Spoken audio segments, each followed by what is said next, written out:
Hi everyone, this is Jeff Queen. I'm a 4-time World Championship snare drummer and an original cast member of the Broadway show Blast. Gilbert Garcia asked me to put a little video together explaining what percussion means to me. And I've got to say, playing drums, playing music is pretty much everything to me. I would not be where I am today in my life if it wasn't for my love for drums and percussion. Started playing drums when I was about 10, got into marching band when I was 14, got into drum corps when I was 16, and to this day, I'm still involved in the activity as a consultant or as a teacher, and still have a passion for playing drums. So everybody that's in my life that's not my blood family is a result of really being involved in drum corps or being involved in music. I met some amazing people along the way, some friends that I still hold dear to my heart in this day. My wife I met because of doing drum corps and performing. And like I said, pretty much everybody and almost everything that I have in my life is a result of my passion for playing drums. So I share this with you because regardless of what you want to do in your life, you're embarking on a journey by playing percussion, playing music that can stay with you for the rest of your life, and you can make a lot of great friends in the process. So what's cool is that everybody's like-minded. Everybody wants to play. Everybody's into the music, so you can share a lot through playing drums and playing music. So I urge you to stick with it. I urge you to take advantage of the events that are around you, like the Valley Percussion Festival. And I urge you to be curious and to continue to learn about the craft of music and playing drums.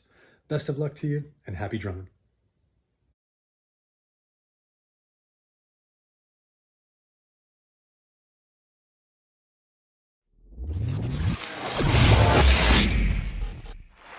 And out there on the percussion, ladies and gentlemen, world famous percussionist, Mr. Richie the Octopus Garcia.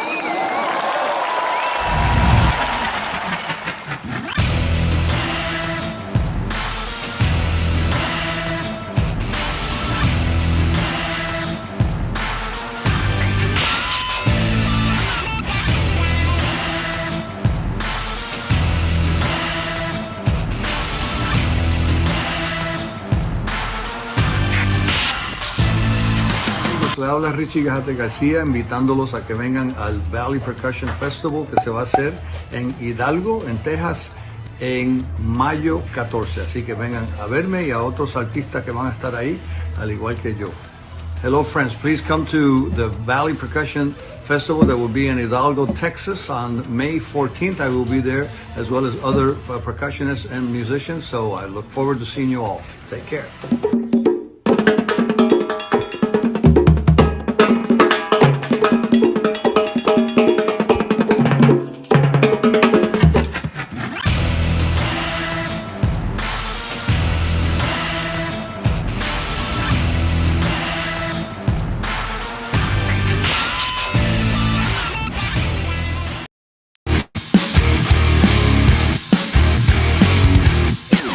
What's up, everybody? Jordan Cannata here.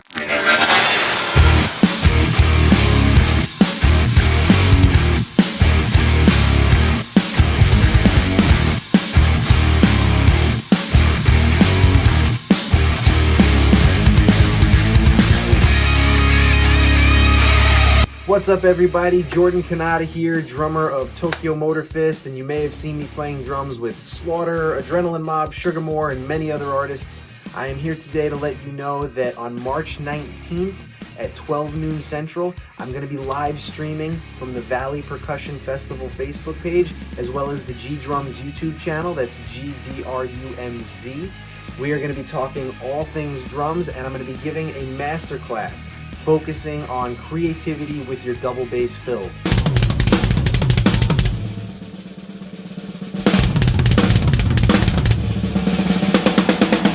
Show you all as many tricks and tips as I can. Show you a bunch of my go-to double bass fills, and we're gonna have a blast. So remember, March 19th, 12 noon Central, I will see you there.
Hello, friends.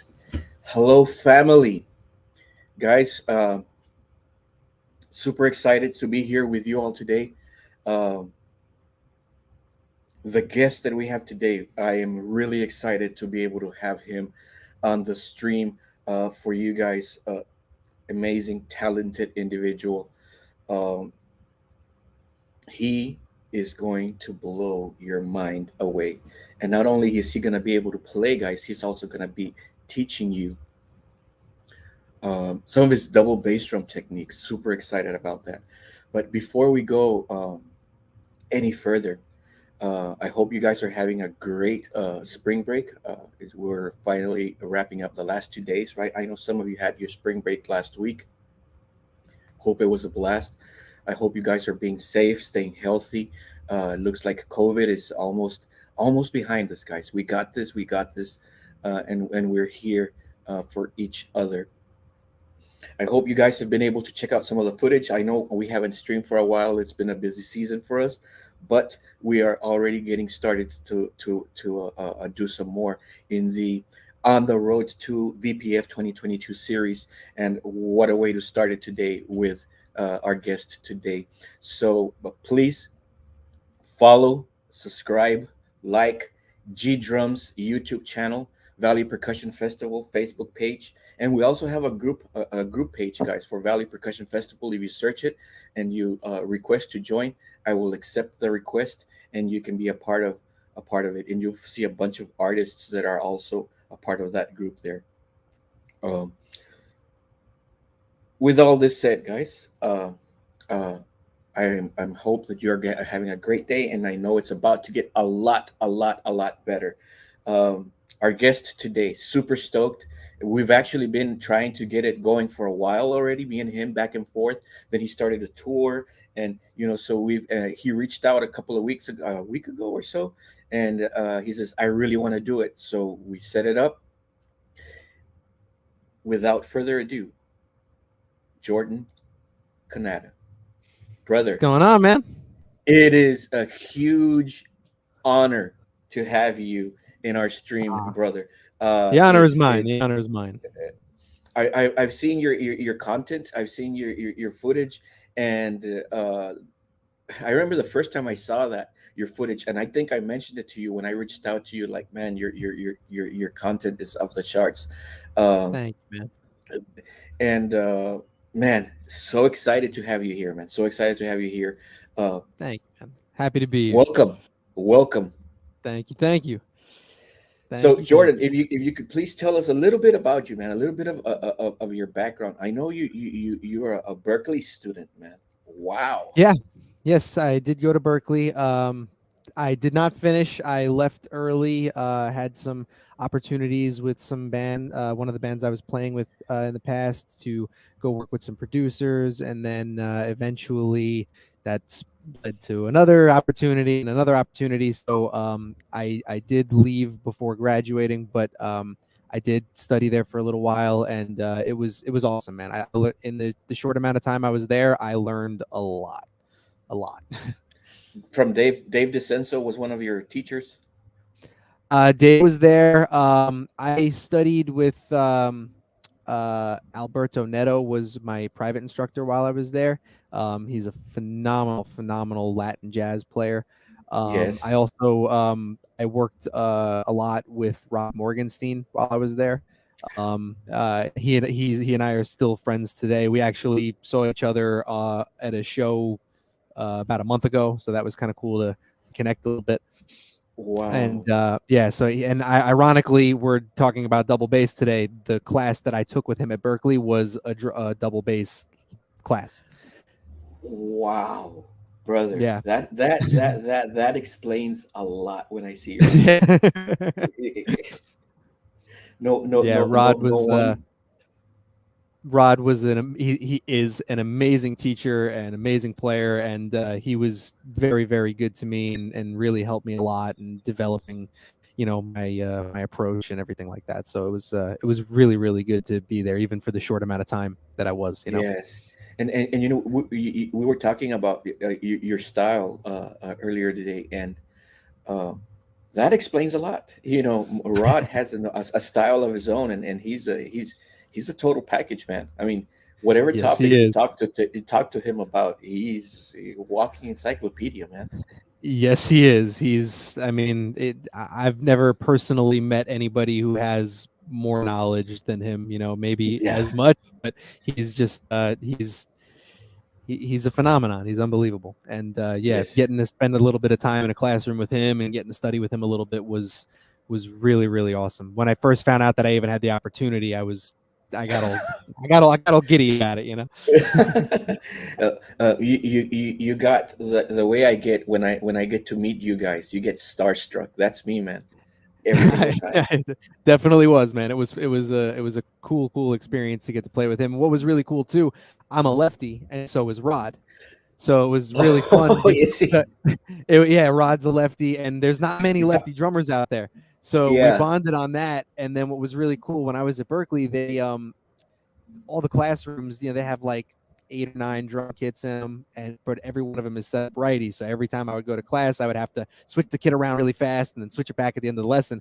But in his class, his drum kit was always set up lefty. So every week when I went to his class, I got to play on Rod's kit.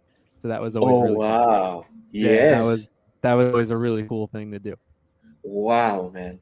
I mean, that in itself is uh, wow. I'm, Yeah, it was fun. I'm jealous. I'm envious right now, big time. Wow. Yeah, it was a cool thing. Definitely was. Yes. Well, Jordan, what got you into drums, man? What made you decide? This is what I want to do the rest of my life.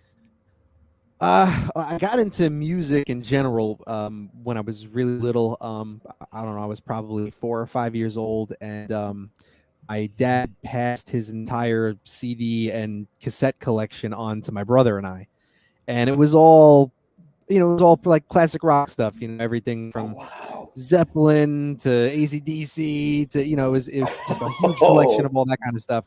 And the Beatles, and so we got into both of us got into music really early. He's a guitar player, as you can see all the guitars behind me. Oh, wow. And and so we got into music really early, but what got me into drumming, I really fell in love with the Beatles, and in particular, I fell in love with Ringo. Oh, man. So yeah, so a lot of people, when they look at me play, they wouldn't necessarily think that Ringo is one of my influences as far as my style goes, but he is the Yes. reason that I started drumming. I fell in love with him. I had a VHS tape of the Help movie and Hard Day's Night movie, and I just absolutely became obsessed with the Beatles and obsessed with Ringo. And one day I was at a Japanese restaurant with my parents, and I took the chopsticks home with me. I went home that night, and I laid out a bunch of books and binders on the floor, and I put on some Beatles CDs, and I just started banging on the binders with the chopsticks. Oh, And wow. and that was it. And my next birthday, my parents bought me my first drum set, and here we are all these years later. Were chopsticks included on the purchase of the drum set? Chopsticks were not included. I had to go back and get to the restaurant and get more.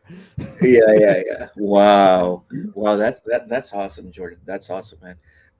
So you were touring for a while here Yeah. recently, or are you still touring? I've been doing a lot of on and off, a lot of fly dates right now. So I'm Hmm. constantly gone for a few days, home for a few days, back and forth, Okay, a lot of that kind of thing at the moment. But yeah, I've been lucky to be pretty busy lately, so it's been really nice. that's um, awesome. Yeah, yeah, yeah, that, it's that been that's good. okay. We were put on hold for a while. I remember you wanted to do it, and we tried to set dates, and you go like, "Oh man, I just got really busy," and we put it on the back Yeah, it burner. was we were talking probably, I mean, at least 2 months ago, I think. And Yes, yeah, between the shows that I was doing with Tokyo Motor Fist and the shows that I was doing with Slaughter, I was yeah, constantly in and out and in and out, and it was really hard to try to squeeze anything else in. But luckily, took a little while, but we're here, so yes, it's all yeah, good. awesome. Well, Jordan, if you could give Yeah. us in a couple of sentences, what are you about to teach us, man? So I'm gonna talk a lot about double bass fills, but my approach into getting a little more creative with them, particularly um, starting to do two things. Number one would be adding in some foot patterns that aren't even numbers. Like most of the time when we do fills, we do Yes. groups of 2 or 4, but every now and then start with the weak foot and do a group of 3 or something like that. That's one thing. And then actually what I'm going to focus on a lot, though, not so much the feet, but actually putting different sticking patterns on top Oh, of the double bass, because a lot of times, double bass fills, we tend to stick to doing single strokes over them. yeah. But when you start adding in like a bunch of different rudiments and rolls and various sticking patterns mixed with those foot patterns, you can get some really interesting ideas and go around the kit in different directions and different orders of drums and melodies that you might not have been able to without switching the sticking. So a little bit of that. Nice. Nice, Yeah. nice. Well, Jordan, you got us eager. I know I am. A lot of the times you'll see me on the back room. I have a notepad and I'll grab it out and I'll start writing stuff myself. So I'm Awesome. sure the audience is, our viewers are eager to do it. I know tons of people catch the replay. So I'm excited about this one. Without further Awesome. ado, people, Jordan, it is all yours, man. Thank you. All right. So, double bass fills and getting creative with them. So, first, I'm going to kind of give you all sort of an overview of a bunch of different ideas that you can take to try to create your own double bass fills. But at the end, what I'm going to do is I have 4 that I created and I wrote them out as well. So after this whole live stream is done, I'll go into the comment section and I will post the picture of the sheet music to those 4 different fills so that everybody can have them and make them their own and just have some fun working on them. So the one thing that is ironic, we did a whole test before with my cameras, and then in the middle of this, I'm seeing that my foot cam is now, for whatever reason, not working. So I'm going to bounce this screen back and forth to my feet and up here to talk to you guys so that you can see everything. I don't know what happened, but I'm going to make sure that I make it so that you can see everything that I'm doing. So first things first, let's talk about what are some of the most common double bass fills. That the reason they are common is because they work in a lot of scenarios, and then how I like to play off of them and expand on them. So the 3 that in my experience are the most common, and a lot of people refer to everything in this category as quads, but once we start talking about different numbers of hits, quad kind of applies for. So I wouldn't necessarily call them quads anymore, but the 3 that are the most common in my experience are when you do 2 hits with the hands, 2 with the feet, right? Or 4 with the hands, 4 with the feet, or 4 with the hands, 2 with the feet, right? So that would end up being, if I'm on my snare drum here, you would end up doing either 2 and 2, right? Or 4 and 4, or 4 and 2.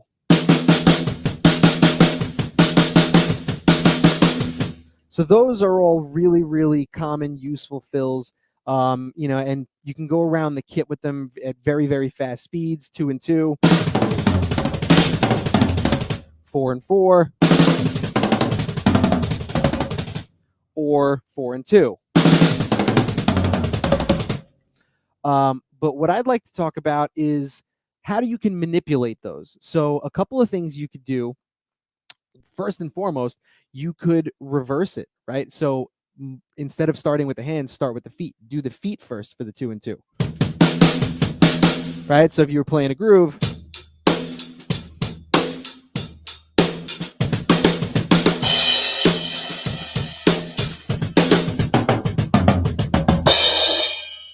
or the 4 and 4,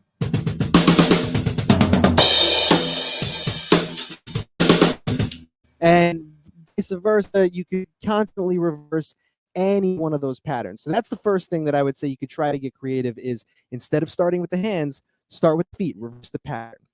The second thing that I would say is you can always change the number of hits. So for example, the way that I like to approach it is imagine you're a half measure fill or a full measure fill, right? And you think about what kind of notes I'm playing. So let's talk about 16th notes, right?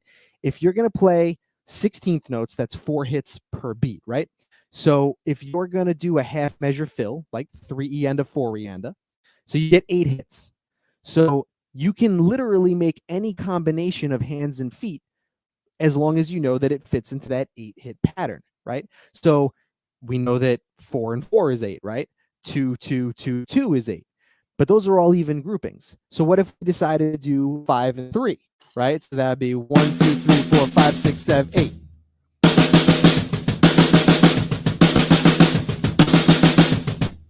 So when you're doing something like that, though, with the odd numbers, it's very important to know which foot you need to start with. So in this case, like I said, unfortunately, I don't know what happened to my foot camera, so I'm going to bounce this down to the floor so that you guys can get a good view of what my feet are doing here. Okay. So in this particular case, in order to end on 1 and go back into the beat where your main foot can hit the bass drum, you're going to want to start this one with your left foot if you're a righty, right foot if you're a lefty like myself.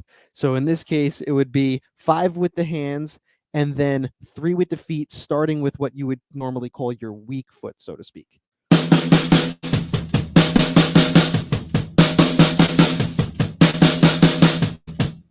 Right, so in doing so, you can now get some extra interesting patterns happening rather than just the even numbers, and you can go around the kit and get some melodies with your toms that you might not have gotten with only the 4 hits. You can get the 5th hit in there. So if I was going to play that one with a beat, I'll start with just the snare and the bass drum for the moment with a groove. So you can see that by starting that with my weak foot, that allows me to come back into 1 on the groove with my strong foot.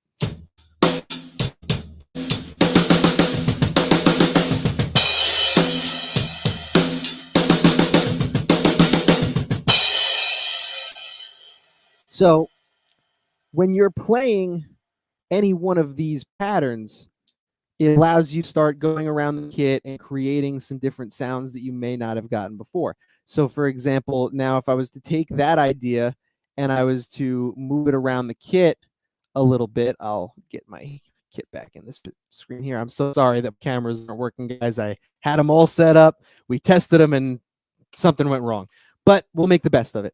So when you're going around the kit now, for example, it'll let me do a 5-hit pattern around my toms. For example, 1, 2, 3, 4, 5. And then I'll do the final 3 with the feet. Go a little fast.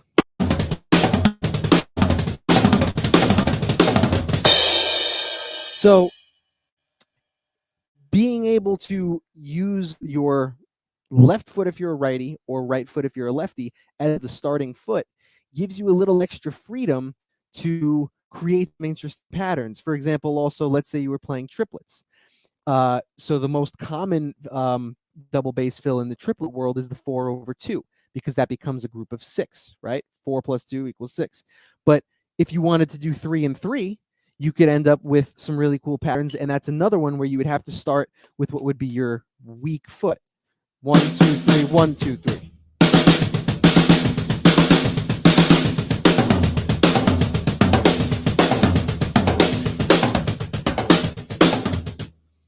Now, these are all just possible ideas. And what I would suggest is, we were talking before about figuring out the number of hits, right? You can come up with any combination if you know that number. So for example, let's say we were talking about doing an 8-hit fill, right? 3 and a 4 and a half measure, and you want to come up with something different. So let's pick where we want to put that bass drum. So at random, right? I'll say we could do 2 hits with the hand. Then let's do 3 with the feet. That's 5. So that leaves us another 3 to do with the hands. So 2 hands, 3 feet, 3 hands. 1, 2, 1, 2, 3, 1, 2, 3. Right? And then depending on what you want to do around the kit, you develop what sticking pattern you want. So if I was to do that over and over again,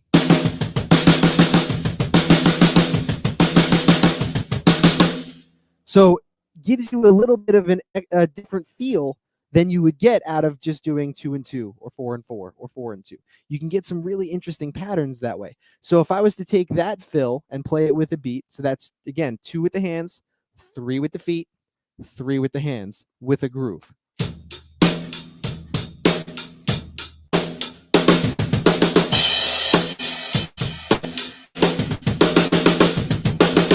Now I'll move it around the kit.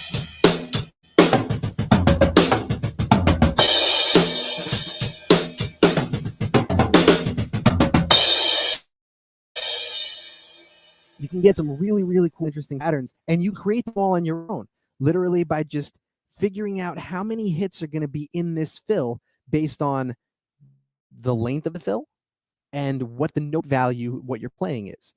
So if you know you're playing 16 notes for a whole measure, then you know you have 16 hits, and you can put any combination of hits in there and experiment with it. Absolutely. That's how I came up with a whole bunch of my own different fills. Was I just experimented, and sometimes I came up with something I loved, sometimes I didn't come up with something that I like at all. But you have to go through that give and take that in order to find what you like, what is pleasing to your ear. So if I was going to say a full measure fill, right, and we said 16 hits, well, okay, we know that we could do just 2, 2, 2, 2 until we get to 16. We know we could do 4 and 4 until we get to 16.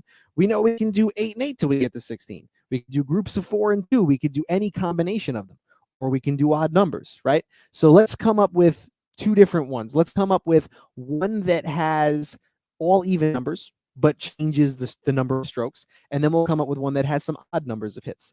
So let's say, for example, I was going to do 4 and 2 first. That gives us the first 6, right? Then we'll do 4 and 4. That's another 8. So 8 plus 6, that's 14. Then we have 2 more hits that we'll put on this with the hands. So that would be 4 hands, 2 feet, 4 hands, 4 feet, 2 hands. So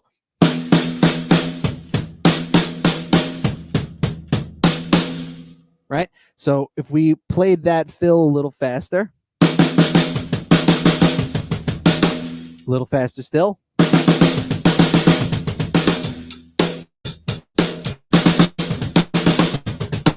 Moving around the kit.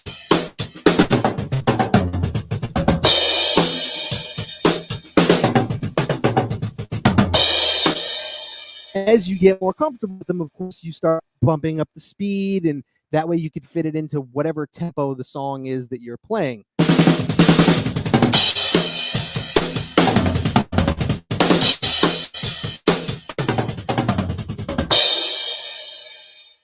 So that's just coming up with combinations of 4s and 2s. But because we know exactly how many hits are going to be in that fill, we can create the combination that we want. So now let's try one that has some odd numbers, right? So for example, we know we have 16 hits again. So let's come up with some combinations of odd hits that fit into that pattern. So for example, let's start with the one that I explained at the beginning, 5 and 3, right? So 5 hands, 3 feet. That gives us our first 8. After that, why don't we do let's revert it. Let's do 3 with the hands, 5 with the feet, right? So 5, 3, 3, 5.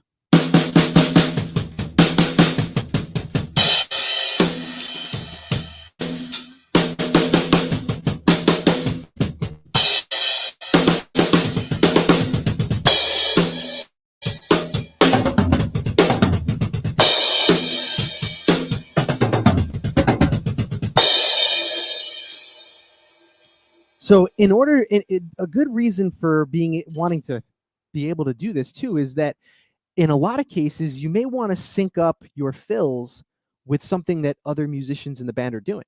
So maybe one of your fills is going to line up with something that the other band, the band playing, that has odd numbers of hits. Well, if you can sync those odd numbers of hits up, you can get some really cool, tightly synced up patterns with the rest of the band.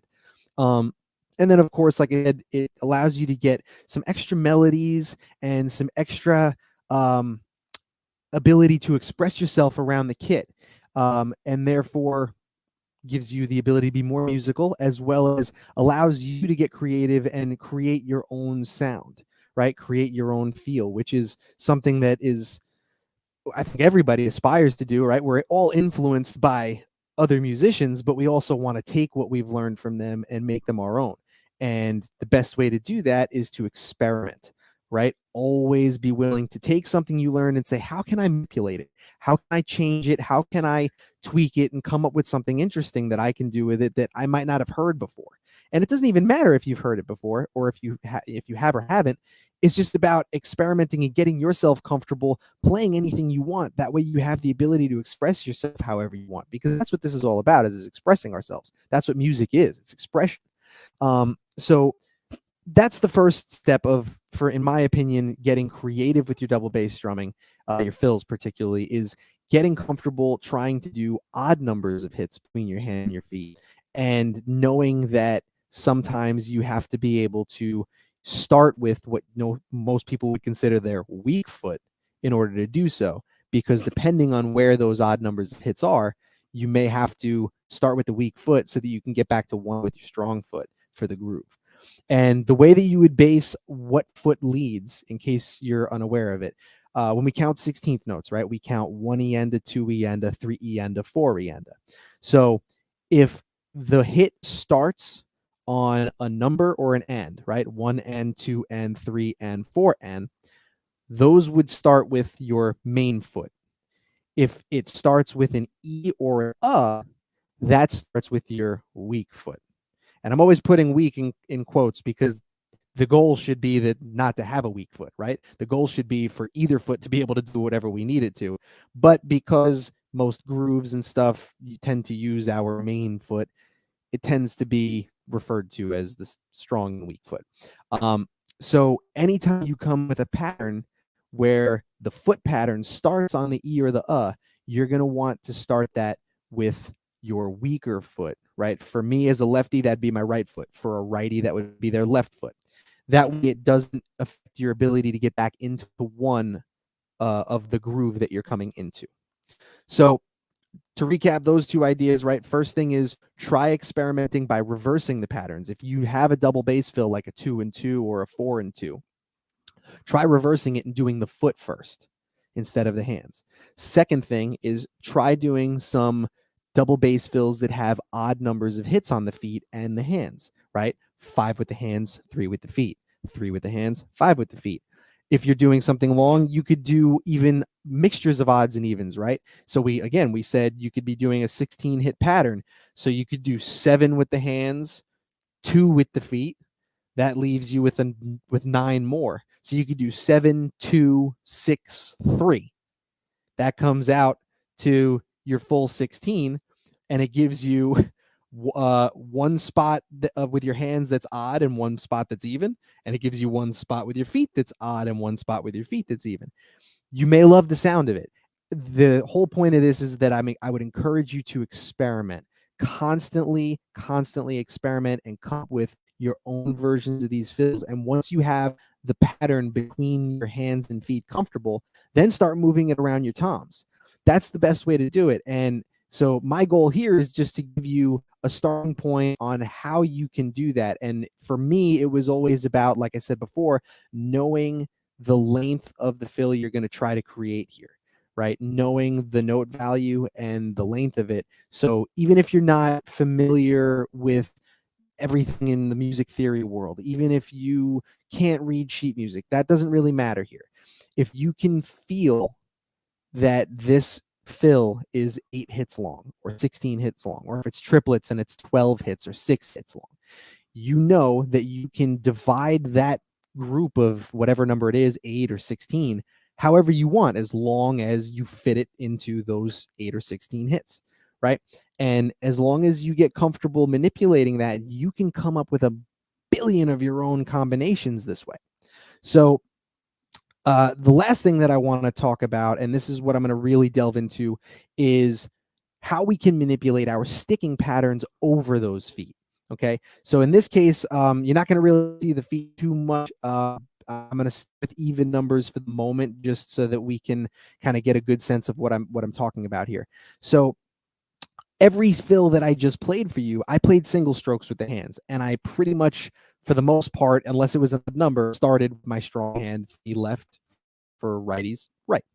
But when you're only doing single strokes, that can kind of limit what you can do around the kit, the order you can go around the kit, right? For example, it's a little tricky to go backwards around your kit from your floor toms up to your rack toms if you're leading with your strong hand, because then you got to constantly be crossing over, right? So that's a situation where you might want to be leading with your weak hand. But if you're comfortable reversing which hand does the lead, does the hits first, then you can go in the other direction without having to worry about that accidentally, crisscrossing and clicking your sticks together. So for example, right, I would say if I wanted to do, let's say I'll do even numbers so that I go from my rack tom to my floor, and then feet. So we're going to do 6 with the hands, 2 with the feet, right? That gives us 8, right? So it would be, but if I wanted to do that in the other direction and I wanted to hear it go up in pitch instead of down, doing that starting with my strong hand would constantly require me to get this one out of the way unless I'm going to hit them. And especially at fast speeds, of course. At a slow or moderate tempo, that may not be a big deal, but at a really fast speed, that could be hard. So in that case, I want to reverse this. I want to do my weak hand first. So for me, instead of doing left, right, left, right, left, right, I'm going to do right, left, right, left, right, left. For a righty, it would be the opposite. Normally, you would do right, left, right, left, right, left. For this, you're going to do left, right, left, right, left, right. So that would be right, 1, 2, 3, 4, 5, 6. And that gives you the ability to now go back and forth.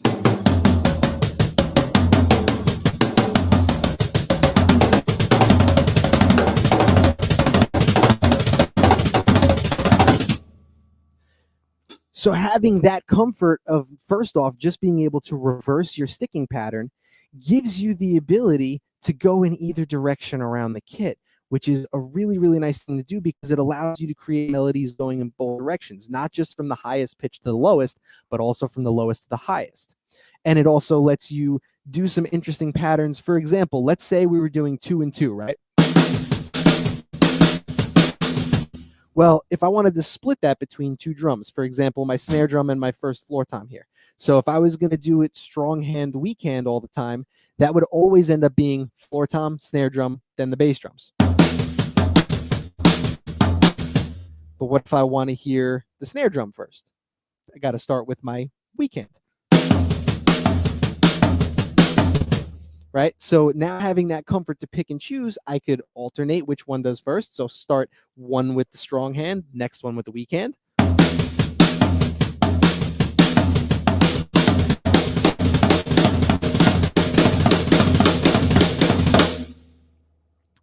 Or it allows you to even do multiple patterns around the kit where you're constantly switching back and forth. So for example, if I was going to play a beat and then play one fill where I wanted the snare drum to always be the first hit, but I wanted the second hit to go from tom to tom to tom. So that would be, I would have to start that with my weak hand. Otherwise, when I got to the floor toms, I'd be crisscrossing, which for showmanship's sake can be really fun, right? Doing the crisscross can be pretty cool to see that. And I'm never going to discount that because I love showmanship and I love tricks. But there are certain times where you have to absolutely choose what is the thing that makes the most sense ergonomically to make this fill possible, especially at really high speeds. And in this case, being able to start it all with my right hand, for a righty, their left hand, allowed me to be able to go around the kit without having to crisscross, without having to worry about hitting sticks together. And it allows me to be able to go pretty fast around the kit without having to close myself up. It allows me to keep myself open and move anywhere around the kit that I want.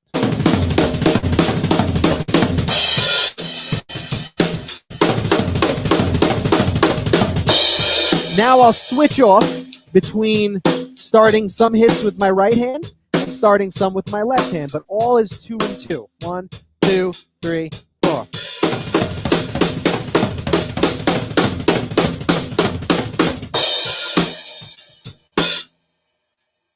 So those are all just 2 with the hands, 2 with the feet. But picking and choosing, do I start it with my right hand or my left hand?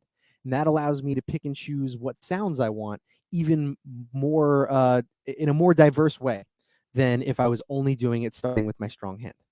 That also applies to doing any other pattern, not just 2 and 2. If 4 and 4 or 4 and 2, right? For example, what happens if maybe you wanted to do a 4/2 fill, right? And so you do 4 hands, right? So the first 2 on your snare drum, the second 2 on your floor tom.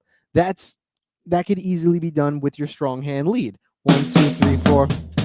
But if you wanted to kind of sweep back and forth with that, sweeping back the other way, starting with your strong hand is going to be very awkward. So in this case, you have 2 pretty good options you could do.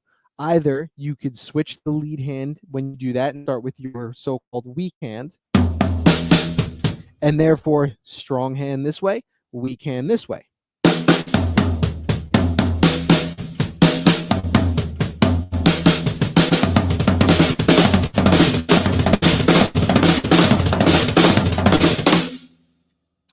Or, getting to the next topic, use double strokes. Start mixing doubles in, which is a really, really useful tool for getting some very interesting patterns around the kit.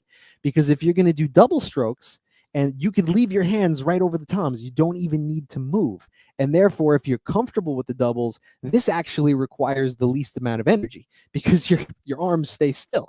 You don't have to actually move your hands at all.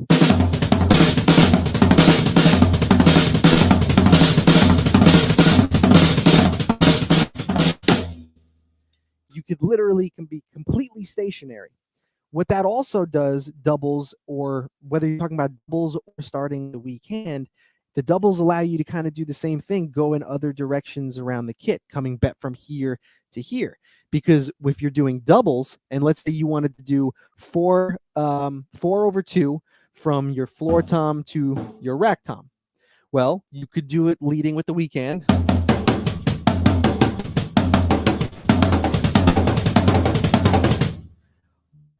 That requires you to still do that big movement, right? Especially me, because I'd have my ride cymbal between the two.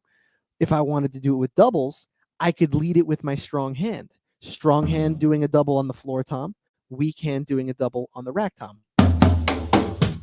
And therefore, I don't need to move at all.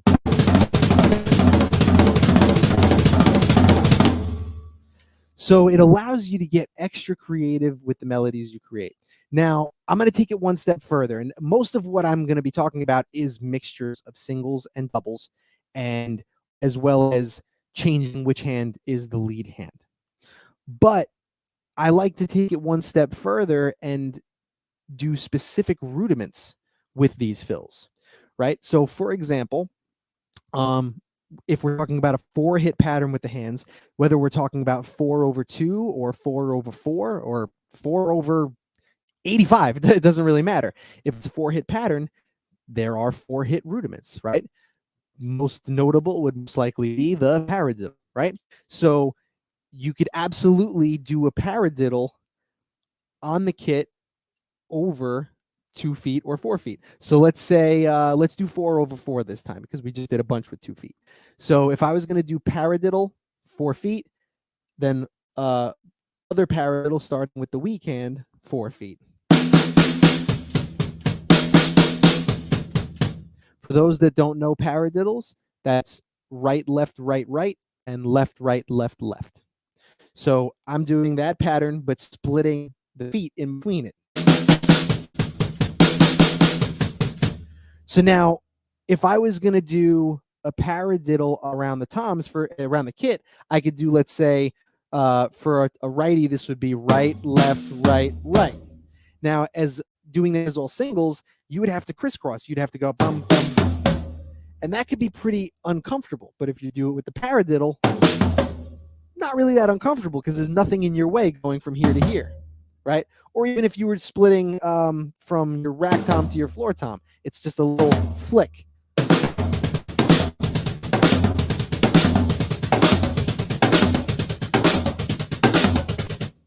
And then the righty version.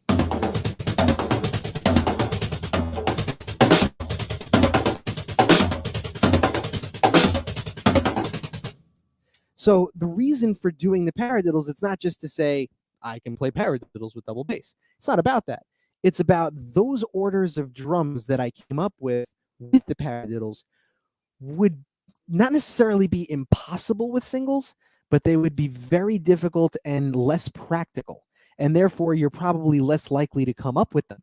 So if that's the case, then you're going to have a whole world of melodies and interesting patterns around your kit that you might not really be able to explore. So being comfortable taking all these different sticking patterns with your double bass gives you the ability to really create a lot of interesting melodies over the top. So let me give you one of my absolute favorite ones to do with double bass fills, and that's the 6-stroke roll. I am obsessed with 6-stroke rolls. For those that don't know the 6-stroke roll, there are multiple inversions of it, but the standard would be doing a single with one hand. So for righties, most of you are probably righty, so the pattern would be right, left, left, right, right, left. 6 hits, one single, double, double, one single. So you bookend it with the singles, right? So right, left, left, right, right, left. For me, it's the opposite. I'm a lefty, so it would start left, right, right, left, left, right. So I love doing that pattern with double bass fills. And it's a great one because I feel that it works really well in both a 16th or 32nd note setting or a triplet setting, right? It's a 6-hit pattern. So you could do 6 over 2, you get an 8-hit pattern. That gives you the 3 and a 4 and a half measure fill, or do it twice and it gives you full measure fill.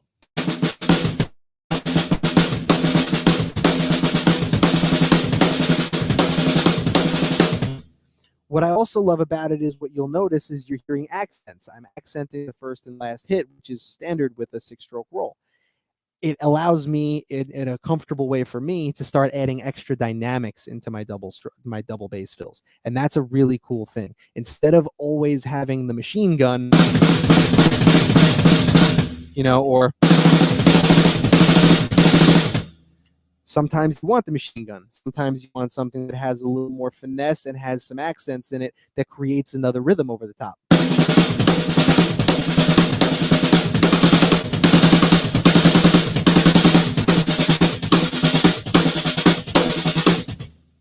That's switching between the accented 6-stroke roll and just a fully powerful straight 6-stroke singles. So the 6-stroke roll, like I said, you could use it in 6 over 2. If you want to do triplets, you could do it as 6 over 6, do 6 feet.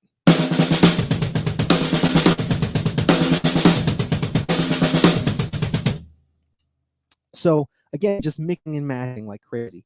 And I know I'm throwing a lot at you, but the whole idea of this is really that if you're comfortable with different sticking patterns and you're comfortable with changing the numbers of strokes and the orders between your hands and your feet, there's a whole world of things you could try. And the best way to do it is to experiment. Like I said, pick a sticking pattern. How many hits is it? Okay, the sticking pattern I chose, right, left, left, right, left. 5 hits. Okay, well, 5 plus 3 is 8. So let me do that sticking pattern with 3 feet of it, and let me just try it until I'm comfortable with it.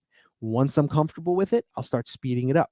Once I'm comfortable doing it a little faster, now I'll start trying to move it around the toms a little bit. Move it around, even hitting cymbals, right?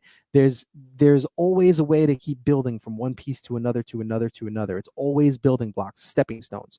And if you just work each one of those things, you can get really creative. So for a couple of more examples, right? I talked about 6-stroke rolls. I talked about paradiddles. You could also do paradiddle inversions, right? So right, left, left, right. For me, left, right, right, left.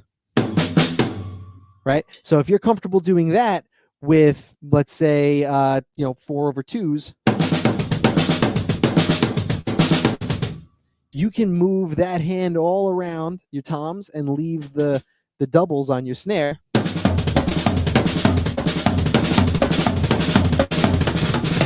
You could do the opposite and you could put the doubles on toms.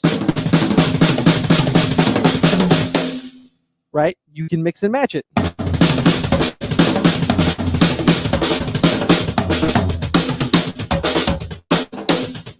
So that's me doing left, right, right, left, followed by right, left, right.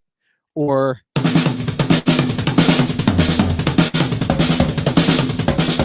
right? Because if I didn't do that sticking pattern, that order wouldn't really be possible. Or it would be, but it'd be very difficult. Because if I wanted to do floor tom, snare drum, floor tom. If I'm doing that with singles, it's doable and could look cool to do that, but not necessarily practical. And hard to be really accurate and very, very exhausting. But if you're comfortable with that sticking pattern, you can save your energy. And then if you wanted to do the same thing, tom, snare, tom, but you wanted it to be up here on your rack tom, or maybe you have, like myself, I have another rack tom all the way on this side of my hi-hat, which you can't see. Now you can. So if I wanted to do that, I would need to do right, left, right. Right? So then I could be going back and forth, left, right, left between these, right, left, right between these.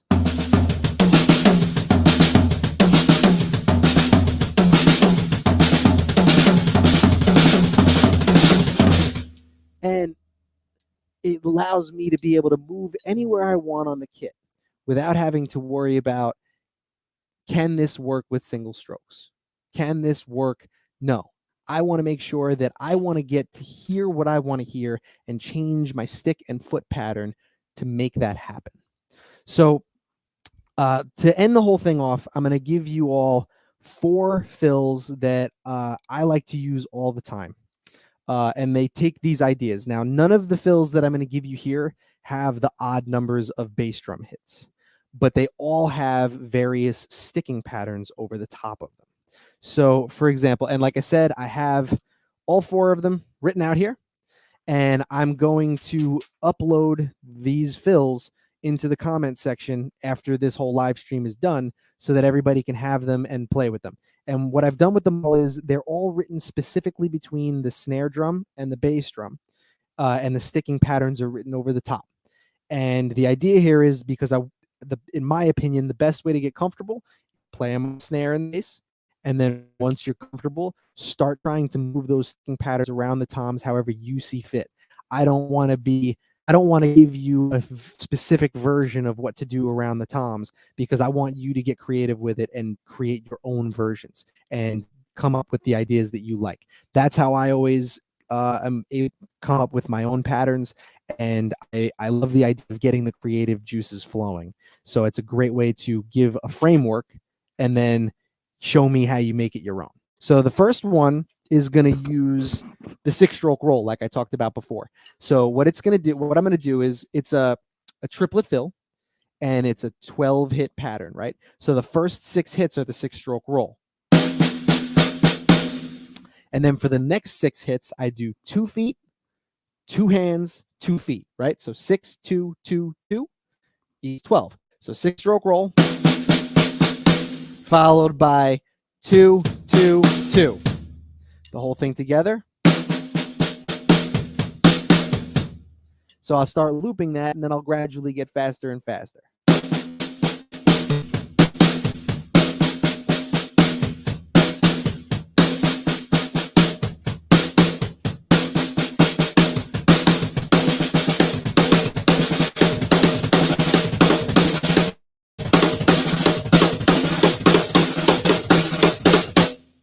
So now that's a fill that I use all the time. It's one of my go-tos. I love doing it, and I move it around the toms in a bunch of different ways. For example, this one I will move. I'll move mostly the left hand around the toms.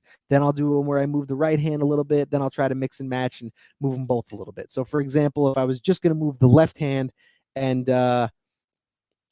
leave the right hand, it would be something like this.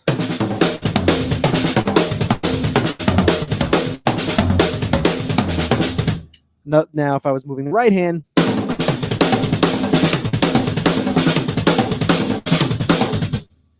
now I'll do some stuff where I move it all around the kit.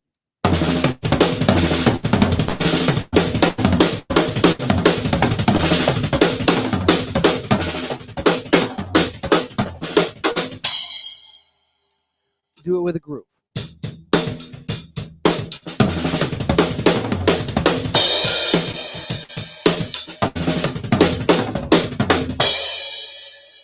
So you see that fill, because it incorporates the singles, doubles, the 6-stroke roll, some accents and ghost notes, gives you a lot of dynamics and a lot of extra rhythm over the top of that double bass fill.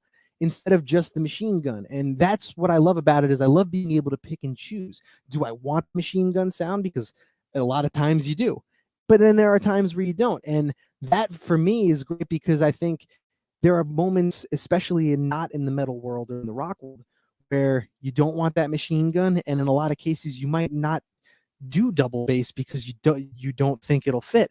But if you're doing a double bass fill that has those extra kinds of dynamics, it actually can fit in a lot of other genres of music. It's not just a rock and metal thing.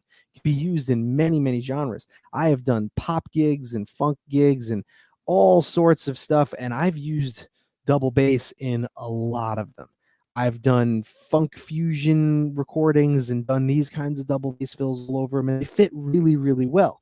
So you may not think it at first, because most of the time when we talk about these long double bass fills, we're usually referring to the rock and metal world. But if you're comfortable doing it this way and adding those dynamics in and those doubles and those subtleties, you can actually really create interesting things that fit in a lot of different genres. So again, that one, just to recap, 6-stroke roll followed by 2 feet, 2 hands, 2 feet.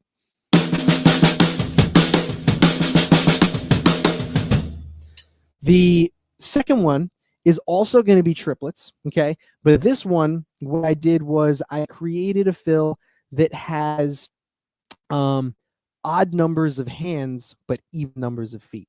So if it's a 6-hit pattern, 12-hit pattern, right? You're going to do 3, 2, 2, 2, 3. So 3 hands plus 2 feet is 5. 2 more feet is 7. 2 more feet is 9.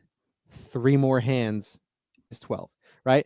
And the way that I am sticking this is I'm going to do, I'll say it for righties. Most of you are probably right. Right, left, left, foot, foot. Right, left, foot, foot. Right, left, left. So when you do that pattern over and over again, you're going to end up with actually one single hit at the end. So it's going to be right, left, left.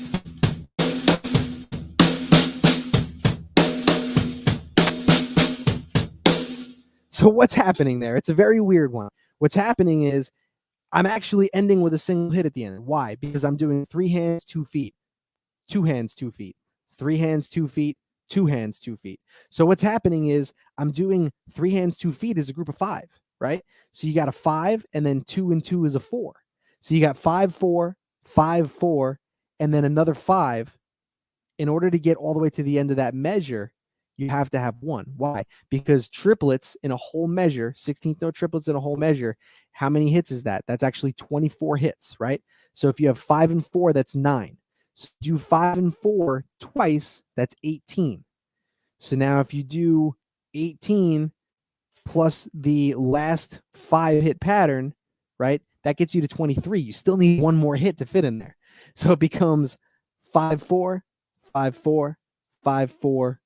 I'm sorry, 5, 4, 5, 4, 5, 1. That's what it becomes. 5, 4, 5, 4, 5, 1. Interesting pattern where you're ending up with even numbers of bass drum hits, but the odd numbers of hands creates this interesting carryover. So one more time, right? So right, left, left, bass, bass, right, left, bass, bass. That's the main pattern. Right, left, left, bass, bass, right, left, bass, bass.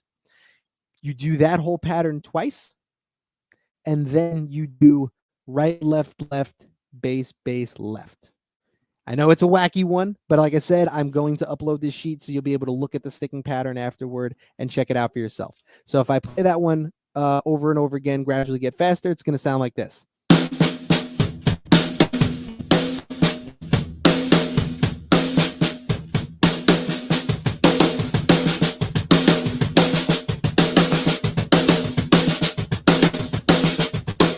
With a groove.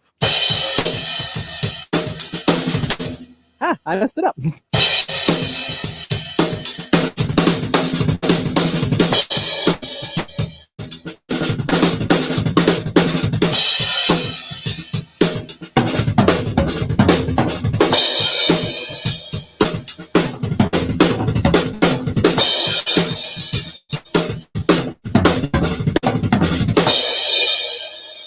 Right, so I started moving it around at the end, but it's always that sticking pattern and that bass drum pattern. So again, it's a little bit of a wacky one because it mixes odds and evens all over the place in a triplet feel, but it really lets you get extra creative and come up with some interesting sounds. The third one, this one is all even numbers again. This one is 6 with the hands, 2 with the feet, 4 with the hands, 2 with the feet, 2 with the hands. So it's 16th notes, right? So 6 hands plus 2 feet is 8, plus 4 more hands is 12, 2 feet is 14, 2 hands is 16. That gets you all the way to the end. But what I'm doing here is, again, I'm messing with the sticking pattern. So another rudiment that uses 6 hands is a Paradiddle Doodle. For those that don't know a Paradiddle Doodle, the pattern would be right, left, right, right, left, left. Or the lefty version, left, right, right, right. So what I'm doing here is I'm doing a double paradiddle. That's my 6 hits, followed by 2 feet.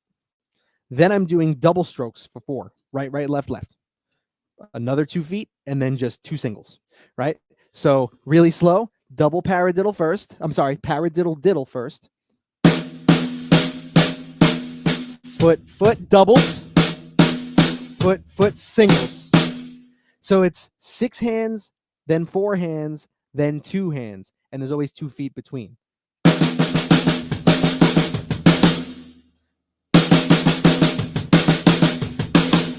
Now, if I'm doing it on the snare, I could just do it all as singles, right? But some patterns around the kit that may not be comfortable if you were doing it with singles. For example, if I wanted to do this pattern for the double paradiddle, sorry, the diddle, making that mistake, it would be doing that with singles would be really difficult. Got a long distance to travel to get all the way over to here, right? But if you do it with the Paradiddle Diddle, which has doubles in it, you could do that with very little movement. And then you put the feet after, right? So then I'll say, okay, I'm going to do the double strokes after that because I want to go from my floor tom to my snare drum, which would be hard to do with the lead hand. So I'll do this, right? So Paradiddle Diddle, feet, doubles, feet, singles.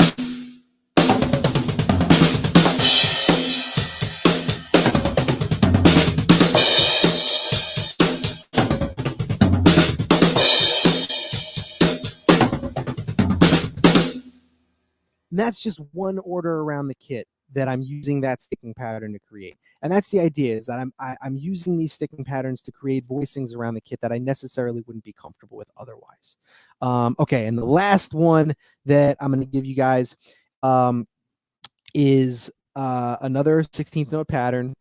I'll even numbers again, just slightly different order. So this one also starts with 6 hands, but this one doesn't really follow a specific rudiment. I just came up with a sticking pattern for it, and the pattern for a righty would be right, left, left, right, left, right. And you would do those 6 hits followed by 2 bass drums, 2 singles on the hands, 4 bass drums, 2 singles, right? So the 6 hit pattern plus the 2 is 8, and then 2, 4, 2 is another 8. So that whole pattern again, right, left, left, right, left, right. For a lefty, the opposite. So it would be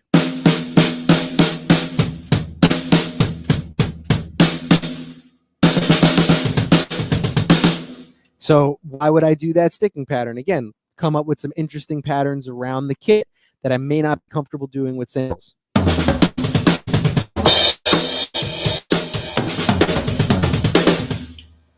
Totally different orders that I may not have been able to do otherwise.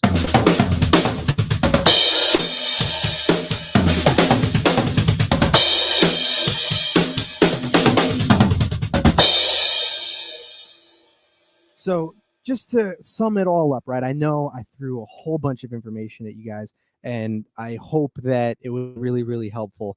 But again, the idea, right? When you're taking all these double bass fills where you're switching between your hands and your feet, bunch of different possibilities. Number one, if you're used to doing a fill where it starts with the hands, try to reverse it and start with the feet. Number two, try doing some fills that have odd numbers of hits. You know that a fill is 8 hits long. Try any combination within there.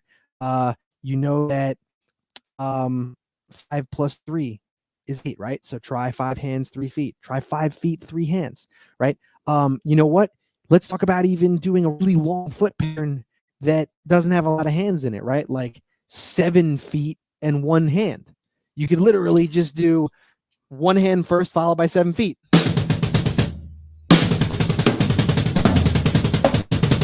And you could start that with a flam even, maybe. Right? You could reverse that, right? Do the 7 feet first, then the one hand.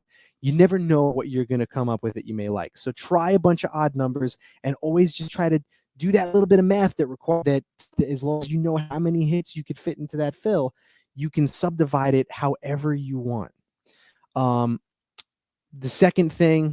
third thing is trying different sticking patterns, right?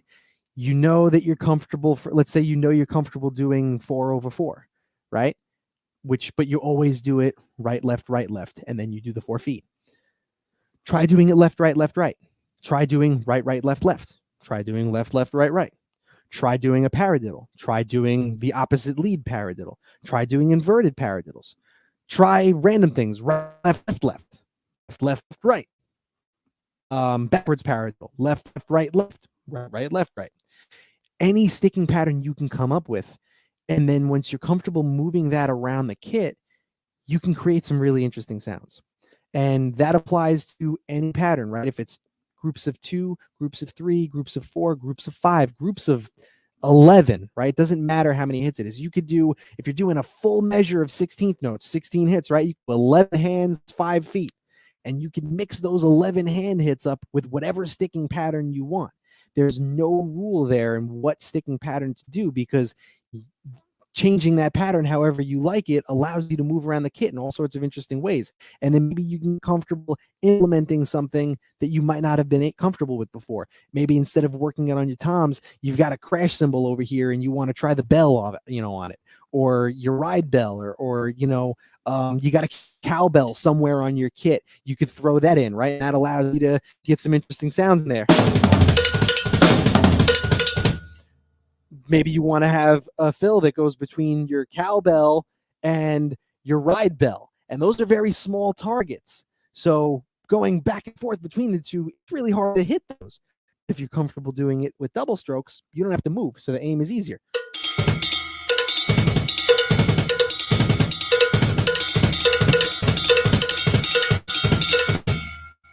Maybe you hate the way that sounds. Maybe you love the way that sounds. The idea is that if you have all of these tools, you can decide for yourself and you can create the things that you want to hear. So like I said, everybody, I'm going to upload all of this to the comment section when we're done. I hope that all of this was helpful. I am very sorry that my cameras stopped working. But hopefully everything that I showed you guys was beneficial to you. And I hope that you all take it and do whatever you want with it, manipulate it. And by all means, if you practice any of these things, send me a video. Show me. I want to see everybody working on it. Yes. Wow, Jordan. I was I decided to keep the shirt on. My shirt has green. So it's functioning as a green screen. So you get to see I'm transparent. Yeah. The see-through man. Yeah. Wow, Jordan. I was doing some promo stuff.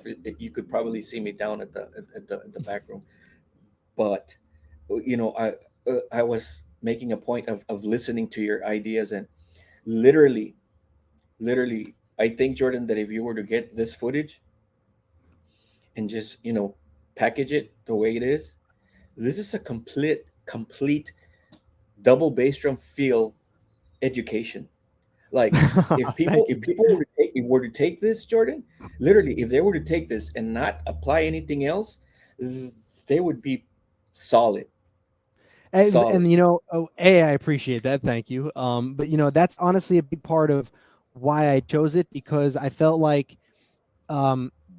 with just a few ideas, you can create thousands of things. And that's something that I've always loved about any instrument, right? Is that if you have every tool that you have, right? If you're a guitar player and you know a scale, if you know how to manipulate that scale a ton of different ways, you have a bunch of different things you can play. And it's the same thing as a drummer. If you have one sticking pattern, but you get comfortable with it and you manipulate it around the kit, that creates a ton of different things. So the idea was if I could throw 6 ideas at everybody, but explain how you could use it a million ways, you can go and create until for the next 50 years with it.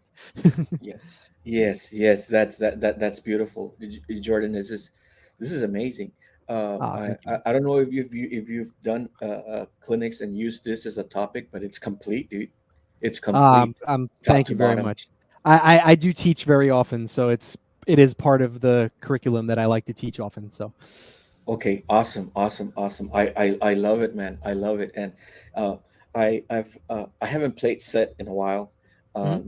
That's initially what got me into music, and then I studied music, and I fell in love with all the orchestral instruments, and Right. so my drum set playing became secondary to my me teaching orchestral and Right. rudimental stuff.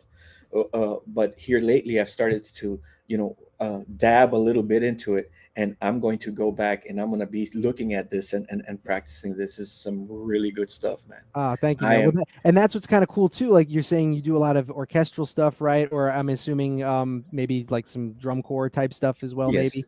So obviously, all the rudiments and stuff and all the sticking patterns. That's like, I mean, what you're doing is chock full of that. So the idea, Yes. right? So anybody who does do a lot of that kind of stuff, you implement that knowledge into this, right? Take Yes. those sticking patterns that you learned from there, whether it's rudiments or random sticking patterns that you have for a song or whatever it is that incorporates flams and drags and whatever.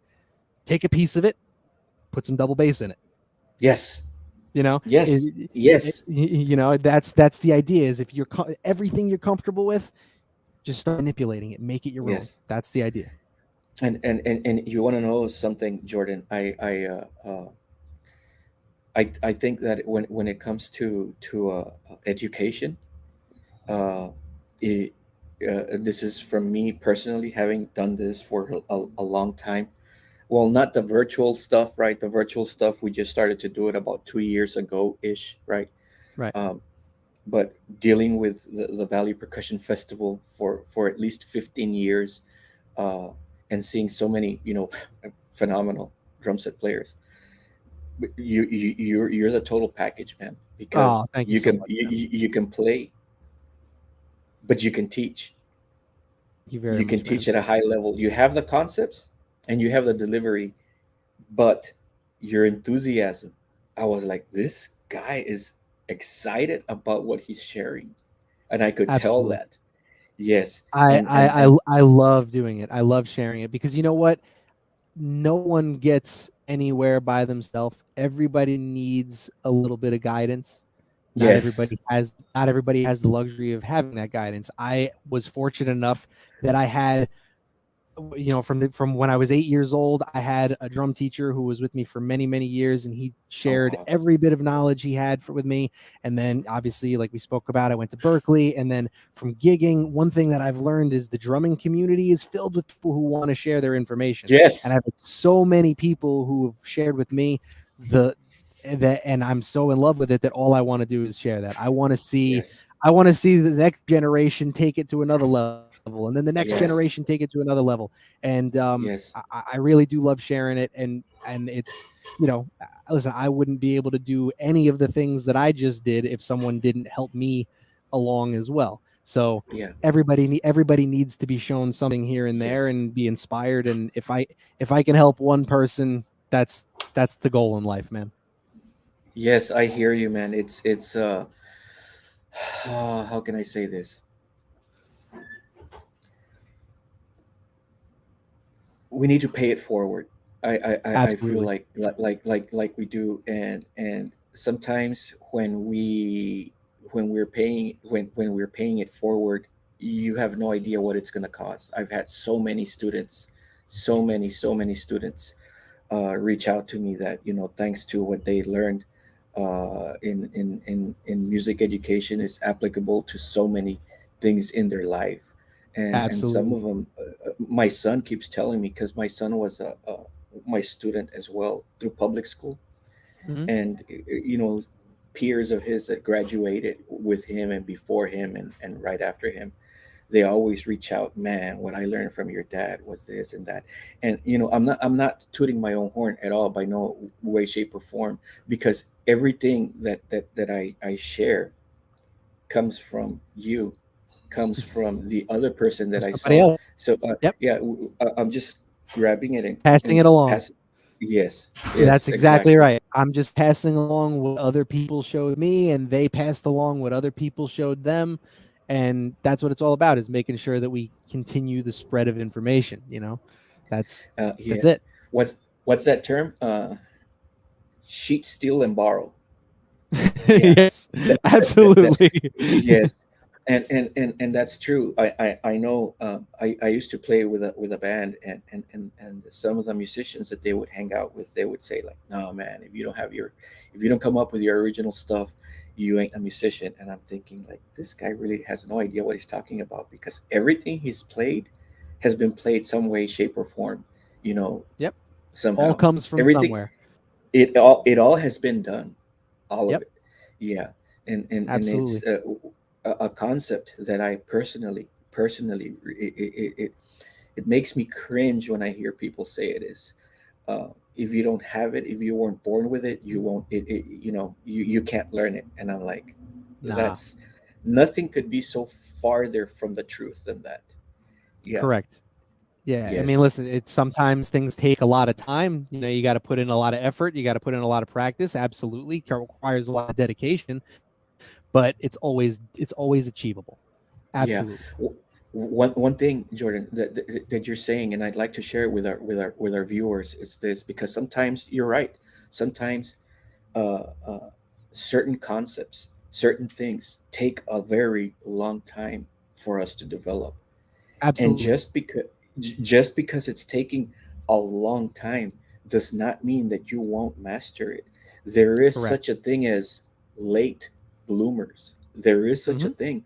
The thing is, don't Absolutely. stop. I've seen it with a bunch of my students, Jordan, where they go through sixth grade, and they see their other sixth grade peers, that they're playing rudiments and they're playing solos, and they can't get past learning the fundamentals, and can barely sight read. And I keep telling them, you can't give up. Don't give up. And I explain it to them. I've had students Hmm. just like you that it didn't happen to them in sixth grade. It didn't happen for them in seventh. Sometimes it happened for them in eighth grade. Sometimes it Yeah. happened for them in ninth grade. But you Yep. can't stop. And this is the thing, Jordan. I've had kids that start like that, and they can't see any real fruit till their freshman year. That's sixth grade, seventh grade, eighth grade, middle of their almost 4 years, man. Yeah. Okay. But those kids, before they graduate, end up being all staters. I've had some of Yeah. those students. Yep. And Absolutely. it's beautiful. For all our viewers out there, you just cannot stop. And No, definitely the, not. the, the harder it is, the more you gotta go in there. The body, I learned. I'm a learning geek. I like to study learning theory and delivery, education. The body needs to really lean into things, and it needs to do a lot of Yes. hard work. It needs to roll the Repetition. sleeves Yeah. up and get messy. Yeah. The Absolutely. brain needs to be lazy. The brain needs to relax so it can process stuff. Right. And if they do that, once those kids get that, it's like, whew, they start developing. And I'm really glad, we were able to share this with everybody, Jordan. um Absolutely. we should do this again, man. Definitely. Once you come through this channel, Jordan, your family. Yeah. Thank you, man. And mm, our channel is at your service for anything, man. If you ever want to do a special release, or you write up anything, brother, we're here for you Thank you, man. 24/7. Yeah. Thank you, man. I will On any definitely be back. Definitely will be back. Yes. Well, we would love to. And for South Texas peeps, we already talked about bringing him down, possibly next year, hopefully, right? Hopefully, Uh, hopefully we're gonna yeah. figure out the schedules and we're gonna make it happen. Yes. Yes, because this gentleman is amazing, guys, and you just got a taste a small taste of it, right? It's just a small of the encyclopedia. Having studied with some of the greats and having the exposure, the experience, touring the way he has with the groups of the caliber that he has a lot under his belt to offer us. So I'm eager to see that in person. Definitely, man. We're gonna make it happen for sure. Uh, Jordan, I have just two more questions, if I may. Yeah. Developing endurance. Any suggestions for double bass? Yeah. I mean, I have a.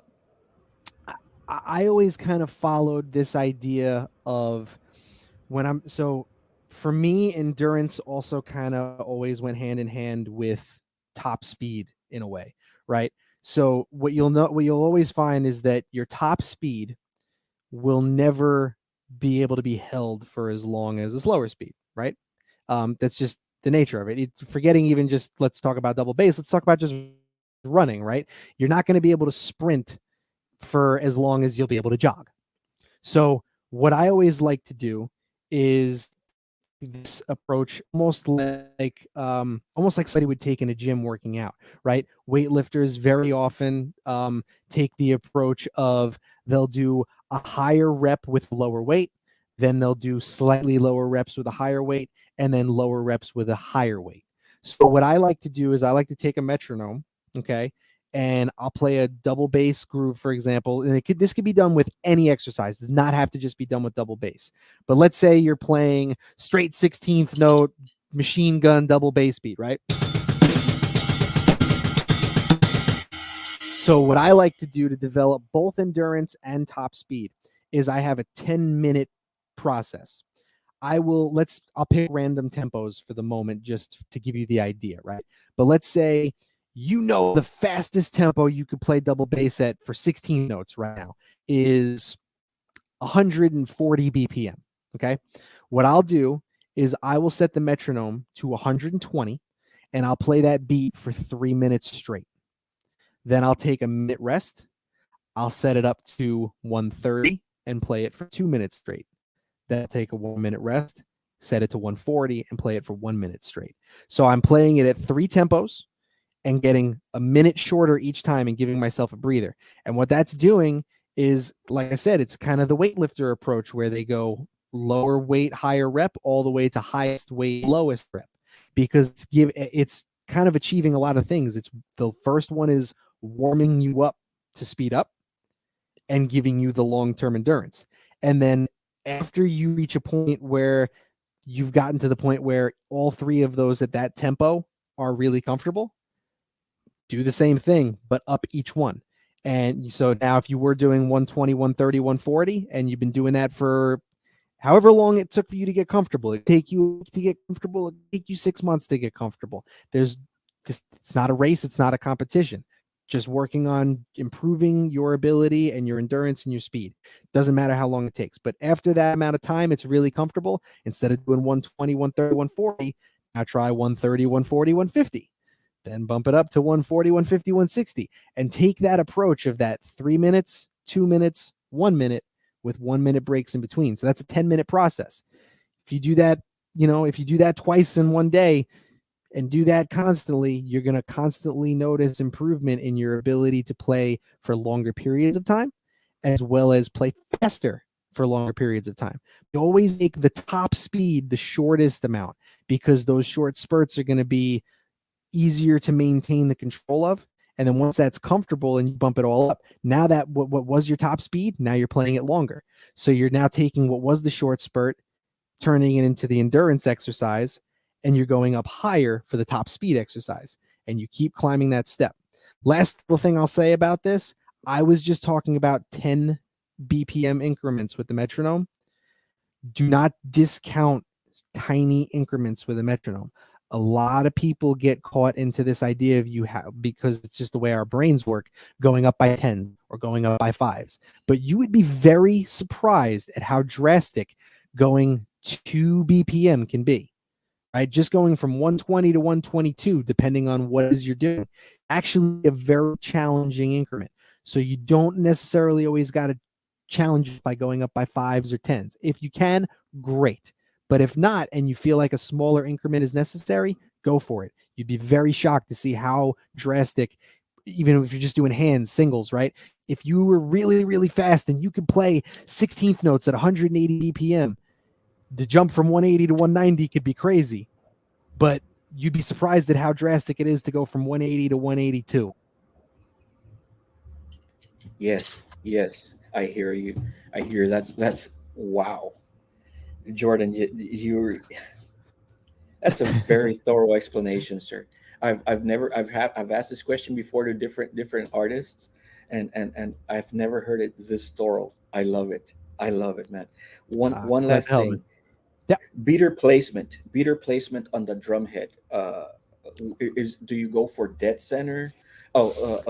And what's your spiel when you have a double pedal as opposed to a single pedal on two drums?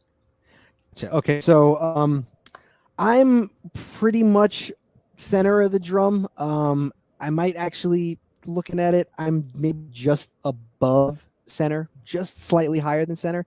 And for me, I don't think it's necessarily a tone thing as much as just when I elevated the beater just that little bit, I felt like I got a little more leverage on the pedal. Yes.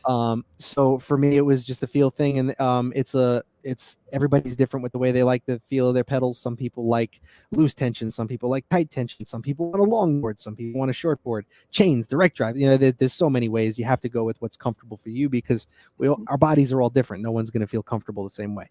But I tend to, my personal preference is on center or just above center. Okay. And then as far as double pedal versus two pedals and two bass drums, I've done both, and I like both. I do double pedal more often than not, for two reasons. And to be honest, it's not really a feel thing. It's more logistics as a touring musician. Yeah. So obviously, if I'm playing something where I'm playing one bass, it has to be a double pedal, of course. But if I'm playing even a show that I have a big kit with two pedals, sometimes it's nice to still just use a double pedal and kind of have one be the dummy, specifically because it's very, very difficult to get two bass drums to sound identical. You can get them Yes. really, really, really close to the point where most people won't notice, but may not be perfectly identical. And when I'm touring with my own drum set, then doing the two pedals is actually great because I have time. I know that everything's the way I want it. But a lot of times when I'm touring, especially like I said to you earlier that I'm doing a lot of fly dates, I'm not using my drums. I'm using provided backline. So when that happens, sometimes those two bass drums are so Yeah. drastically different that there's no way to get them to sound the same, at least not Yes. really quickly. You might need a lot of time to do it. So for me, it's not so much a preference as to do I like the feel of one more than the other. It's the logistics of, am I in a scenario where I can make those two bass drums sound close enough? If I can't, Yes. I'm going double pedal. If I can, Yes. then I'll be willing to do the two singles. Nice, nice. Very thorough, man. Very thorough. Thank Yep. you. Thank you so much, My Jordan. pleasure, man. And any final words that you would have for our viewers, and I would say even especially our young ones, because those are the ones that I've noticed need the motivation to continue. We see it a lot in public school where the young kids are shying away from longer rehearsal hours. They're not showing up to rehearsals. Any last words that you would like to share with them of motivation?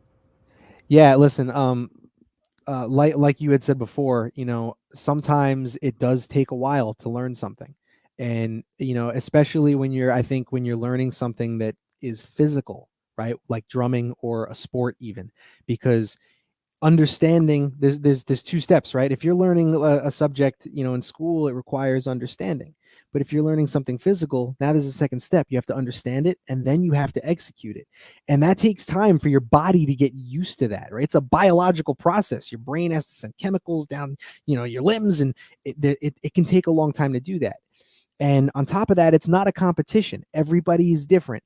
So, one person will learn something really quick, another person will learn it slow. But then you can move on to the next subject and it'll be reversed. The other person will learn this really quick and that person will learn it slow.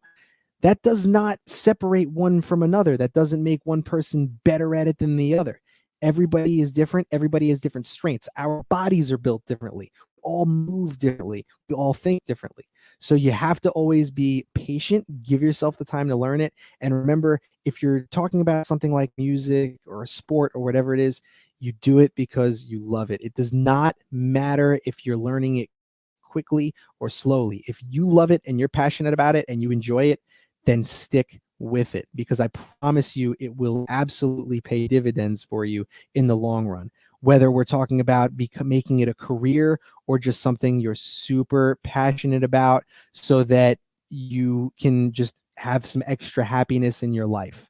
Always remember that hard work is worth it if you love it.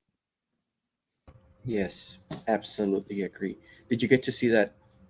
Awesome. Okay, cool. Well, Jordan, uh, blessed to have you here, man. And Absolutely, man. I think you have a small treat for us coming up. Yeah. Yeah, sure. Absolutely. Let's do it. All right.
Wow.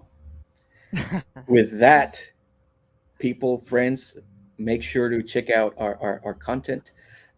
There's some previous content of some crazy, educators and artists like Jordan. You'll see Steve Gadd, you'll see Ray Luzier, you'll see Dave DeCenso, you'll see everybody and their grandma in there. Stay tuned to our coming segments, which will promise are very promising. And guys, VPF 2022 on May 14th. Make sure to register your schools, your college programs.